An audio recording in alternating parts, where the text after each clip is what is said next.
Bismillahirrahmanirrahim. Welcome to my YouTube channel, Word of English Literature, with Israr Ahmad Tanoli. Guys, I am back after a long period of time. I was busy in my MS studies and other stuff. So after all, I am here. So again, hello to all of you. Guys, I have certain announcement for you people. First of all, I want to announce that I'm going to make a series of lecture on literary theory. The project which I started earlier, as I made a video on Russian formalism, I want to keep up that series. Now I am intending to make videos on different theories. For example, I will make a video on structuralism, post-structuralism, new criticism, liberal humanism, post-colonial studies, feminism, ecofeminism, psychoanalytical literary theory, and Marxism, and Marxist literary theory will be on my hit list for for next video. As far as today's video is concerned, I'm going to speak on psychoanalytical literary criticism, psychoanalytical literary theory. As far as this theory is concerned, as it is called psychoanalysis, so this theory is the juncture of two fields. It is an interdisciplinary theory. Here in psychoanalytical literary theory, two fields collide. They are literature and psychology. So psychoanalytical literary theory is a combination of psychology and literature, as these are two broader fields.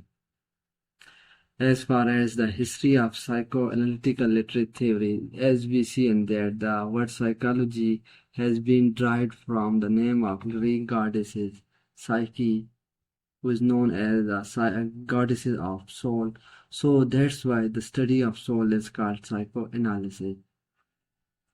In other words, we can say that dissection of human soul is called psychology.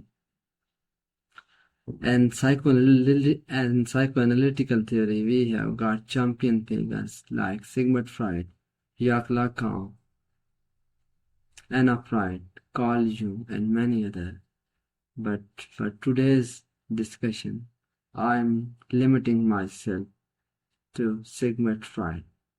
So first of all, I'll give a brief biographic details of Sigmund Freud. Then I will enlist his famous works, and then I will enlist the famous concept which Sigmund Freud has given to this field of psychoanalytical literary criticism. So, as far as the biographic detail of Sigmund Freud is concerned, Sigmund Freud was born on 6 May 1856 and died on 23 September 1939. He was an Austrian neurologist and the founder and the father of the psychoanalysis. He devised a clinical method for evaluating pathologies seen as originating from conflict and psyche in the form of dialogue between patients and psychoanalysts, and the distinctive theory of mind and human agency has been derived from this method. Sigmund Freud took his degree of psychology from the University of Vienna 1881 and MD medical doctor. He was known for his psychoanalysis theory, a psychoanalytical concept of ego, superego, Oedipus complex, repression, defense mechanism, Electra complex, libido, and other famous concepts that he has come up in his studies with his patient as he's conducting as he was a neurosurgeon. So his main occupation and his main field of play is human mind or human psyche. So as far as the concept of Sigmund Freud is concerned, Sigmund Freud divided the inner thought of human mind, the thought working of human mind into three portions: id, ego, and third is superego. So, first of all, I'd start with id, ego, and superego. What is it? It is those thoughts of human mind which are childhood thoughts, which are not in one controls. The human being commits the action suddenly. Human beings do not think before committing these actions.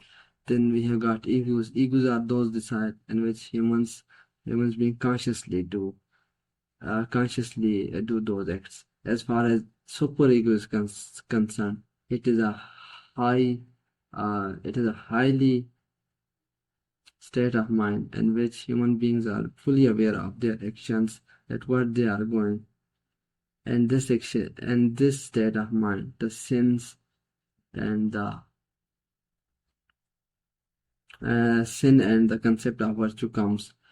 Then after it, Sigmund Freud divided the humans. The Sigmund Freud structured the human psyche into parts like consciousness, unconsciousness, and subconsciousness. First of all, we are doing a reverse order, starting with subconscious desire. Subconscious desires are those desires which are not in the control of human beings.